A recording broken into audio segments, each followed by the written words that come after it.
Hello, everyone, and welcome to Snap Take. This is Glazer of Snap Judgments, the official podcast of Marvel Snap Zone. What we have for you today are three absolutely incredible decks. I'm super proud of these decks. These are very high win rate decks we're getting to as fast as possible. Two of them are blob decks that have real sample sizes behind them where they're winning multiple games at a super high rate against very good competition. Then we have a post-Darkhawk good stuff deck. What that looks like, it's already reached top 100 in infinite rank in the world, and it's got a 65% win rate. So we've got those three decks to talk about. We also have a take about the Blob and his design that's going to teach us something about Marvel Snap. I guarantee you this is a take you're not going to find anywhere but here on this channel, and we're going to review a bundle. Before we go any further, though, we'd like to invite you to please hit that subscribe button. Please leave a like, please comment, and ring that notification bell. We work extremely hard here on this channel to bring you the best Marvel Snap content every single weekday.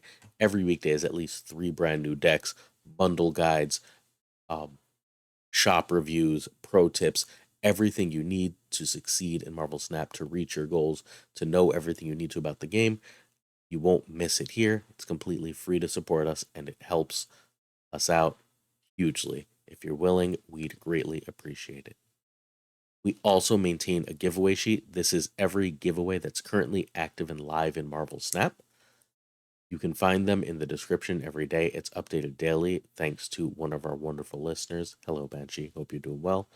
So please make sure you check this sheet out. You can find some great content creators on it that you can follow and get some free stuff in the process. Next up, our outline for today, we're going to begin as we always do with our questions of the day. Then we're going to look at Doug Pie's deck. Doug Pie is a streamer friend of ours. He has the best Thanos blob deck. From there, we go to the bundle guide for all class Little Sophistication. Then we've got Egas deck. Egas is the good stuff deck. Then we're going to talk about Blob and card design and how Blob is demonstrating like multi-level card design in relation to other cards. We are then going to look at our friend Buddy's deck. Buddy is a Japanese player who shares decks from the Japanese community in order to bring both different communities closer together and playing more similar things. This, however, is one of Buddy's decks, and it's one of my favorite decks in all of the game right now. Finally, we're going to take a look at the shop, as we always do. First, questions. Spencer Slade asks if Legion, Black Bolt, and Stature should return to their previous stat lines with the Shang change. And my answer to start is going to be, I would like that. That would benefit me because I'm a giant fan of all three of these cards.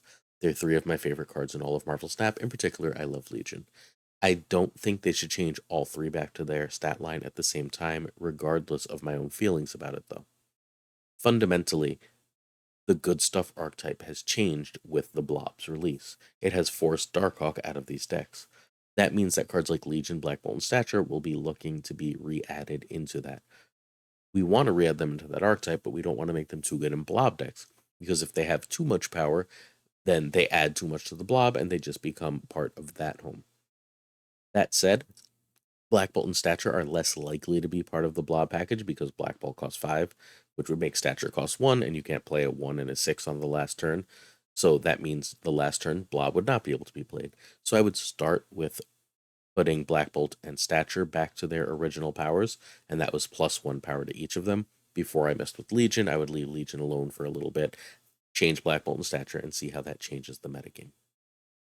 Scientologist asks and requests full timestamps on videos, and I'm going to be completely honest. First, every episode is trying to be a full show, so I greatly prefer when people watch it as a whole. That said, I would like to add timestamps. I'm not going to be able to on weekdays at the very least. I promise to try on weekends when I have more time.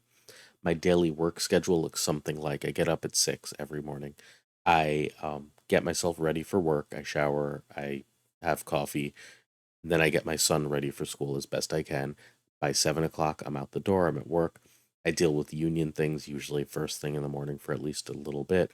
Then I teach all day, deal with union stuff, grade papers, the whole deal. Um, then after school, I come get my son. I help him with his homework. I play with him for about 2 hours, shower him, help get him to bed. After he's in bed, I hang out with my wife for about 2 hours. That means the earliest I'm starting these videos is usually 10:30. It is, as of recording right now, 12:49.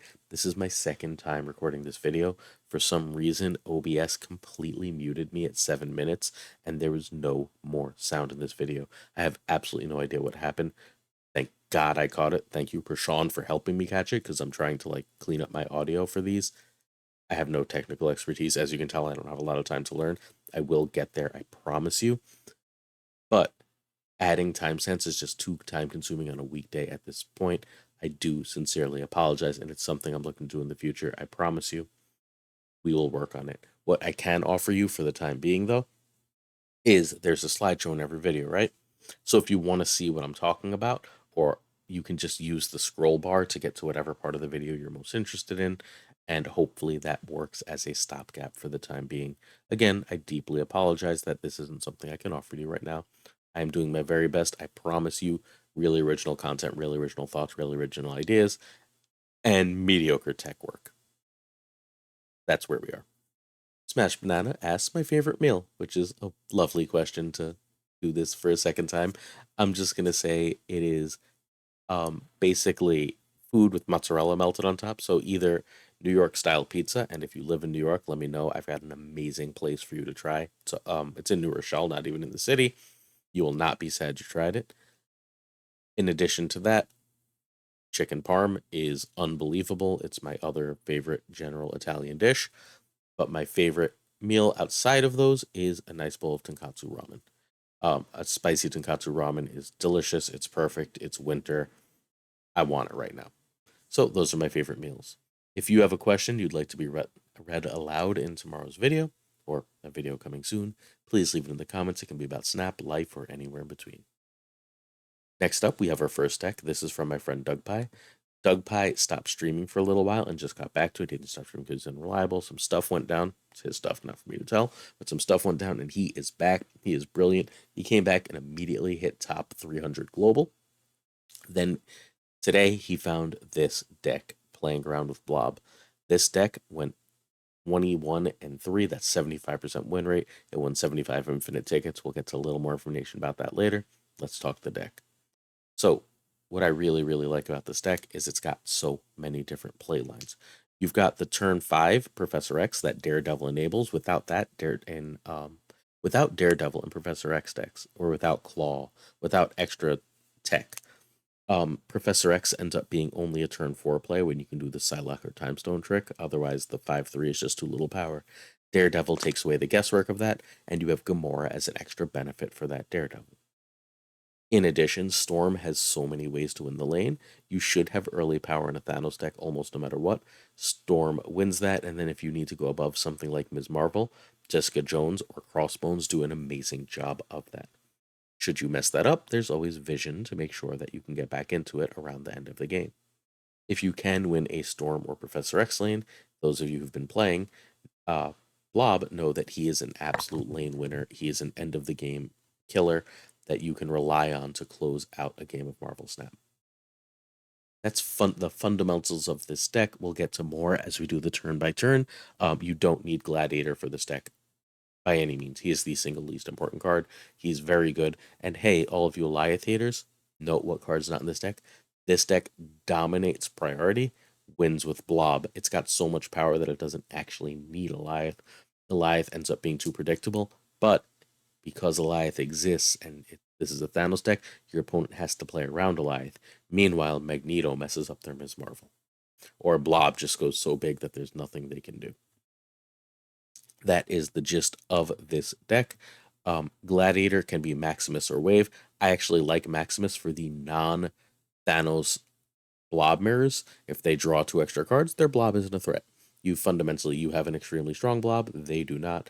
You should be set.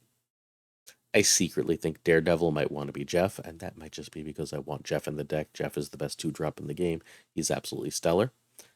Blob and Thanos, however, are complete sorry about that. Blob and Thanos, however, are complete non-negotiable cards. They are what the deck is built around. You could probably fit Eliath or Magneto if you have no sense of fun. What this deck is doing right now, this not only has a 75% win rate at this moment, but further, won 3 Infinity tickets. That's where it accrued that win rate. And the fourth Infinity ticket, a stream sniper beat DougPie, then went into the stream to apologize. So this deck should have won 4 Infinity tickets and should have a higher than 75% win rate in the highest level of Snap currently available. Plus, it's been working on Post Infinite Ladder. This is a must play deck. I don't know how to make that somehow clear. Also, you can watch DougPie play this today during the day. So if you want to check him out on Twitch, please do so. He's an awesome person. Tell him I sent you. He'll treat you right. All right, turn 1, you want to draw, and turn 2 is either Daredevil or more draw. Turn 3 is Psylocke or Timestone if you have Professor X ready, and you can Timestone to try and draw Professor X.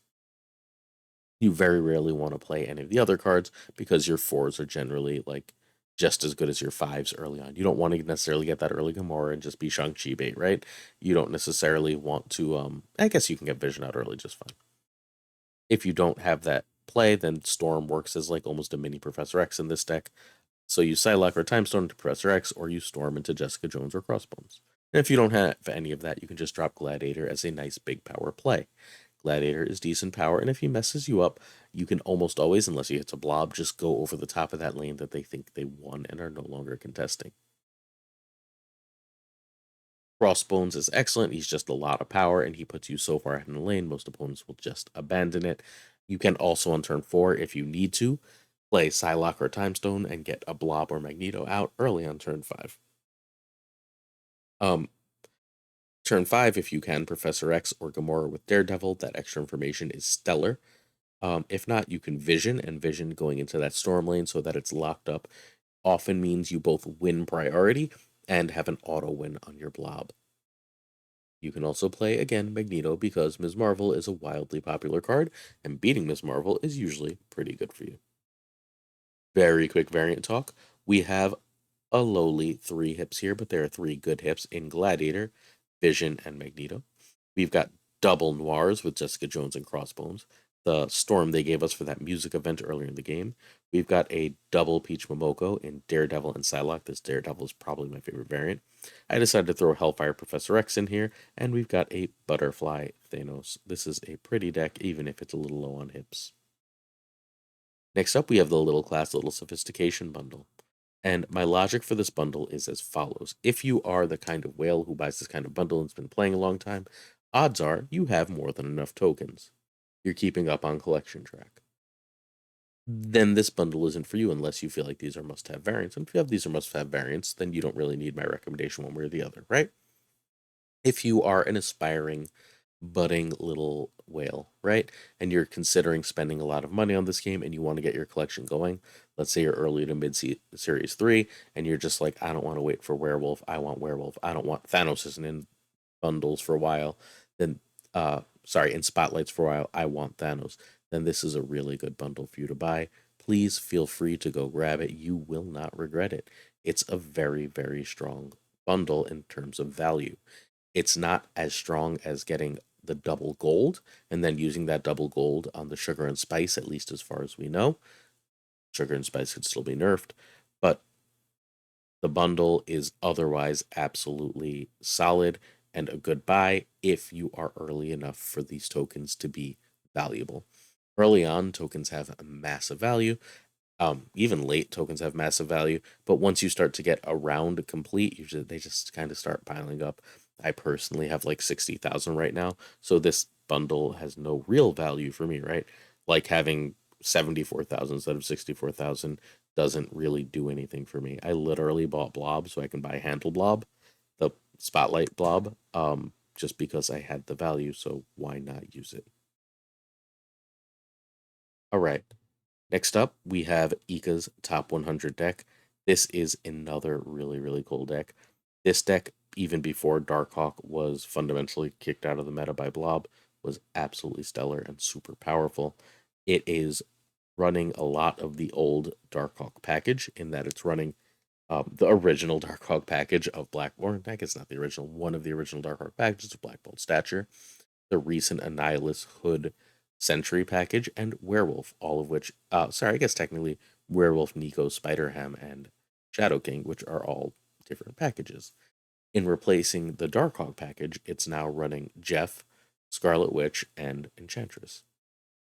Enchantress is really, really strong in the meta right now. With Blob everywhere, it's possible you would prefer that be Shang-Chi. Uh, feel free to mix and match with that. Jeff is great here. I'm not sure if I want Jeff or if I would rather have Jeff be Iceman as an extra 1-drop to move Werewolf. Scarlet Witch, I would not change. Scarlet Witch is absolutely stellar at stealing lanes toward the end of the game. You drop her on 2 if you have her. She's a fine tempo play to mess with a location that you don't really like, but very often late game she can be a backbreaker and a cube stealer. This deck plays really well. This is one of my favorite decks to play right now, and one that I've got like a 60-something% win rate with in quite a lot of time playing. Annihilus and Werewolf are totally needed. Do not play this without them. Nico and Ham can be Iceman, so can Jeff. Jeff can also be Nightcrawler or Medusa. Medusa's just really, really good stats in this kind of deck. Egas got 65% win rate in 86 games with this deck. That's this deck's win rate. Ika is another streamer you can find on the outline slide, his Twitch, if you're interested in that. Alliance Lowell reached top 100 global with this deck, so this is a proven successful deck. I'm winning with it too, for the record. Turn 1, Hood over Ham. You'll note that Nico never appears on this because you play Nico when her ability warrants it, right? So turn 1, if Nico is destroy and draw 2, you're basically always going to play her. Turn 1, if Nico is move 1 to the right, you're almost never going to play her. Turn 1, if you have no plays for a while and it's the +2, maybe you wait and see if you can high roll something better, right? So there's a lot of decisions to make with Nico. She doesn't go onto this list, she just gets played when she can. So turn 1 is Hood over Ham. Turn 2 is Jeff over Scarlet Witch. Scarlet Witch is much more powerful late in the game. Turn 3 is always Werewolf if you can, and turn 4 is basically always Sentry if you can. Once in a while, it'll be an Enchantress. Very rarely, though. You will drop Werewolf generally over Sentry. Werewolf on 4 with either a Hood or a Ham is perfectly fine. Then turn 5, you Black Bolt or Annie. If you Black Bolt, you've got Annie and Demon or Stature next. Or you can go Enchantress, Demon, and Stature. Or Enchantress and Shadow King, or Demon, Stature, Shadow King, and Scarlet Witch. And you have all these options for plays. Annihilus is a fine play. It just takes the Stature out of the equation. You can do most of the rest of this. That means you're just not playing Stature this game. But sometimes you don't want to give them that extra turn to close things off, and you want Annihilus on 5. It can be backbreaking to get that void across if you know that they're not playing a deck that can answer it. All right, let's take a look at the variants here. I'm down to 5 cards that I don't have variants for and 2 pixels. Stature is unfortunately one of them. I'm waiting for that hip to show up in my shop. This is another 3-hip deck, which isn't exactly what we want. We got the Ham, the Jeff, and the Annihilus. All 3 are very good variants, but they're not my favorites in all of this game. They're just really, really good hips. I would like more in this deck. I particularly want the Werewolf hip that's not released yet. We've got Noir Hood. We've got the Nico Minoru that is Midnight Suns, the best Shadow King in the game. My favorite Scarlet Witch because it feels comic accurate. I really like this Sentry, but it's also the only one I have. We'll see if I play this or the Christmas one coming soon. I don't remember where this Enchantress came from, but I like it, so it went in the deck, and I ended up buying the bundle Black Bolt because I think it's really cool, and now I'm happy I have it because A, I used the gold on some real cool stuff, you'll see in a minute, and B, this one looks really great animated. All right, Blob and card design. So first of all, Blob is amazing card design. Blob is a card that takes advantage of the unique ways we can design cards in Marvel Snap. Adding the power from every card in the deck to Blob would not be feasible in a physical card game, right? That's something that works amazing digitally, that doesn't work physically. So step 1, great job. Step 2, we can tell Blob is going to be powerful, but it's hard to tell how powerful. Blob creates an information disparity with the opponent that really advantages you and gives you a lot of power. Blob can be 30 power, or Blob can be 12 power, and it's really hard to tell which as the opponent, which makes him a very powerful and effective card. Further, his ongoing ability, the cannot be moved, is absolutely stellar in terms of comic accuracy. That works with the lore. Blob in the comics, guess what? Cannot be moved. But better, what that does is pull Blob out of a standard deck which he would otherwise make overpowered. One of the best decks in the game for literal months now has been Shuri Red Skull. Shuri Red Skull runs Sauron. We've been told multiple times from Glenn Jones, the game's designer, multiple times from Glenn Jones, the game's lead designer, that Sauron is the highest win rate when played card in that deck, and one of the highest win rate when played cards in the game. Well, when Sauron is played, it will remove all text from Blob, making him utterly useless. What that does is it means if you want to play that deck, you have to build it differently. You can no longer put Sauron, the otherwise highest win rate card in the deck, which means you have decisions to make because Lizard goes in that deck. Do you play Lizard knowing they can make it a 4-1? Probably yes. Do you play Ebony Maw knowing that you can't play other cards there and after turn 3 it's unplayable? Ooh, not as much, right? Like Maw probably goes from the deck. That means you're probably replacing that with something with less than 7 power, worse for Blob. Now you're running potentially Invisible Woman, so you can go Taskmaster um, on Invisible Woman. Then when you play Blob and Taskmaster reveals, it'll copy that Blob. Okay, do we still run Typhoid though? Because Typhoid giving -1 to the whole board is really bad, but that +10 is really good for Blob. It changes the deck in really interesting ways and makes it far better. Further, Second Dinner clearly knew that Blob was going to be excellent with Thanos because last week Elsa was nerfed and we were all wildly confused. Elsa was only really played in Thanos and it wasn't really good in Thanos. Why would you nerf Elsa further from the way she was? Well, Thanos decks with Blob are insane. It's all of a sudden a meta deck. We just looked at a 75% win rate Thanos deck, right? Thanos with Blob is excellent. It's a tier 1 deck. With Elsa, it's an S tier deck, right? Because now you have that vision that can become 10 power. You have all these extra ways to get power in that deck if Elsa works across all lanes. So they pre-nerf Elsa and we don't understand why. When Blob comes out, looking in hindsight, we can see that further. The Mind Stone, not Soul Stone, excuse me, I probably should have edited that when my sound died, sorry. But the Mind Stone change here, right? The Mind Stone now draws 2 1s instead of just drawing 2 stones. That means it can draw rocks from something like Subterranea, right? That general kind of change makes, you guessed it, Blob just a little bit worse than Thanos. It makes Thanos just a little bit worse. This tier 1 deck takes hits that way. And finally, Luke Cage meant the only way to stop Blob was Shang-Chi, except armor was a card that existed, right? Because in any Blob deck, otherwise you would just run Luke Cage, and even if they Shadow Kinged it because you played it early, you just drop Luke and the power comes back. Now that has to be in the exact same lane. That pushes Luke out of decks. That pushes Shadow King further into the meta, giving this new, extremely powerful, extremely hard to count against card further interaction. Now both Shang-Chi and Luke Cage and Valkyrie will answer Blob, whereas before it would only be Shang-Chi because Luke can just be anywhere on the board, played casually on turn 2, and stop Blob. Now, if Luke is on the board and you know they're a Blob deck, and they're playing it early, you can bet it's going to be in that Luke lane, and you have information and interaction. Finally, we have Kyara. Kyara is an upcoming next month. She is a 3/4 with the ongoing ability of your 6 cost can't be destroyed, and that obviously makes Blob better. But again, we have Shadow King and Valkyrie powered up against this extremely powerful card. But it also says your 1 cost cards can't be destroyed, and that's a lot of text for 1 card. That feels almost like what they did wrong with Mobius, where they gave it the like you can't be increased, you can't be increased and your opponents can't be lowered. That double ability is always dangerous. So maybe Carrier is too strong, right? But what it does do, if you've seen Den's Twitter, and it'll be in a Marvel Snap Zone article very soon, you will find that there is a destroy deck. There is a Blob destroy deck that's running Death. It's running Blob almost like it has an extra null. It's running Killmonger and Death and Carnage and stuff to get rid of stones. It kills stones, it gets a free Death to play with Blob, which is freaking like impossible to beat when it goes off. Hera says your 1 cost cards can't be destroyed. And if your 1 cost cards can't be destroyed, then that deck doesn't exist. So they both future-proofed Blob, right? And then they give us this Blob tool deck that they're also taking away soon. That's an excellent way to use a bunch of cards to check and balance each other in super interesting ways over time.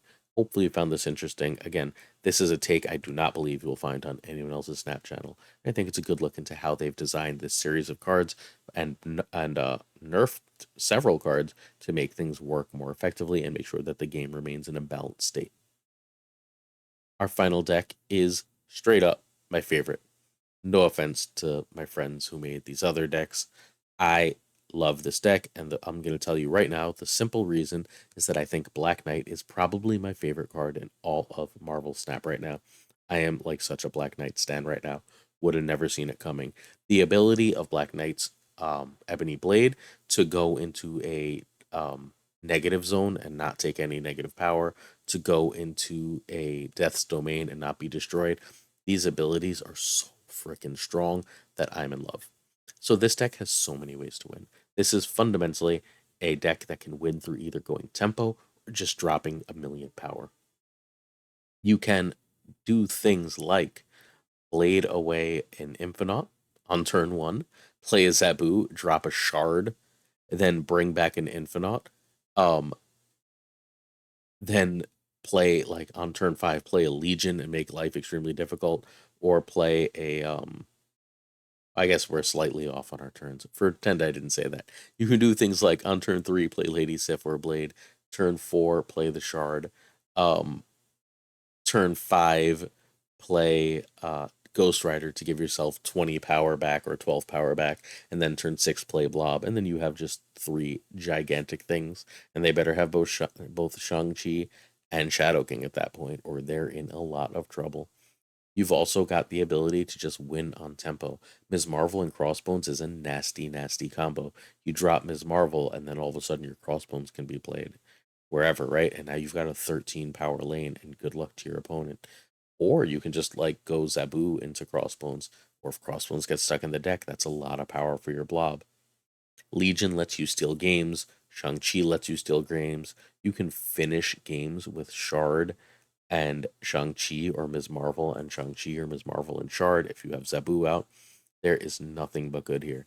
Hell, you can finish games by going Lady Sif and Ghost Rider if you have Zabu out and just, suddenly have a 28 power last turn. All of these plays are absolutely stellar. I'm in love with this deck. I think this is like the coolest thing in the world. You need Blob and Knight for the deck that's called Blob Knight. I know, shocker. The curve for this just falls apart without Zabu in my experience. I think the deck can work without Zabu, but there's too many fail cases without Zabu. Legion can be something like Arrow or Vision. I really like Legion here. I think Legion adds a lot to the deck, but Arrow and Vision are totally fine. Ms. Marvel, Super Skrull is always where I suggest starting with replacing Ms. Marvel, but something like Rescue or Jessica Jones probably works reasonably well also. Okay, so this deck went 9 for 9 in gold tickets and 1 for 1 in infinity tickets. I'm going to tell you straight up, the reason this deck is at the very end of a video, is I want this to be for the real ones. I want like the real, like loyal viewers who are watching this whole thing to get this awesome deck. So turn 1, Black Knight, turn 2, Zabu. Turn 3, Sif or Blade, if you have a good target, or Ms. Marvel, or Crossbones if you played Zabu. Turn 4, same idea as turn 3, but please add the Shard in if necessary. Remember, the Shard is like freaking nearly impossible to get rid of. Turn 5, same idea as turn 4, but add Legion as an option. You can also add Ghost Rider as an option right around now. You don't really usually want to Ghost Rider something huge back before turn 5 because now you're opening up to Shang. Make them make that Shang decision so that you can win the 2 other lanes. Or drop a Shard there and then they kill the one big thing and then the Shard wins it. Anyway. Turn 6, Shang and another 4 if you have Zabu, or you can just drop Blob and have like a bajillion power and win the game that way. There's a lot of ways to win the game with this deck. Quick look at variants. This is more like it. We've got Blade hip, Zabu hip, Sif hip, Ms. Marvel hip, Legion hip, Infinite hip, Blob hip. That's 7. I did buy Blob hip. You'll see in a minute.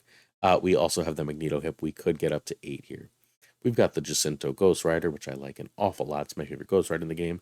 The Art Adams Shang-Chi. I have like 4 or 5 Shang-Chis, but this one is my favorite, the Art Adams one. I've also got the Jacinto one, which I guess I should run since I've got the Ghost Rider here.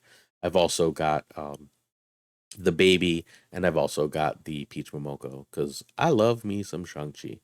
I've got Noir Crossbones, that's one of my favorites, and I plan to get the Peach Momoko Black Knight when it comes out. Black Knight is another one of those cards that I just don't have a variant for yet. Also, we've got White Krakoan Arrow Magneto. Big fan of that card in particular. Finally, we are on the last leg of today's journey, the shop. Okay, so I bought the blob. I gotta have the hip. I know I opened for the spotlight, but I gotta have the hip. Jane Foster Thor, absolute win. I now have a Jane Foster variant. I've been waiting for a Jane Foster variant forever. It's a card I've been putting off, waiting for this date for this variant. I think this one's great. It's one of my favorite variants in the game. It is 1200, but it is my first and only Jane Foster variant. That's what put me down to 5 cards I need variants for. This Absorbing Man was my single most wanted ever variant. Or, I mean, single most wanted variant that I didn't own currently. I think Zabu is ever the hip Zabu. But I now have it. I have my Absorbing Man, which is the perfect Absorbing Man for me, the one I really badly want. So that's completely awesome. I think my new most wanted variant is probably hip Stature. I don't care about this arrow. I have like 3 arrows. I have hip Odin. I have hip Ghost. I have Noir Coulson. So we're set on all those. Now, an interesting thing happened with spotlights for this Hela. I wanted this Hela forever. I think the Venomized Hela is the best. But because not spotlights, excuse me, but because the albums are out, right? I realized that I will never fill the Venomized album. I just don't like Venomized variants besides this one in particular. So because I know I'm never filling Venomized villains, I don't buy this Hela. I have 2 other Hellas. I have the Chibi, which is, I guess, fine, and the Gardener, which I already paid real cash for. So now, instead of buying a variant I didn't, and it's like the opposite of what these albums are trying to do.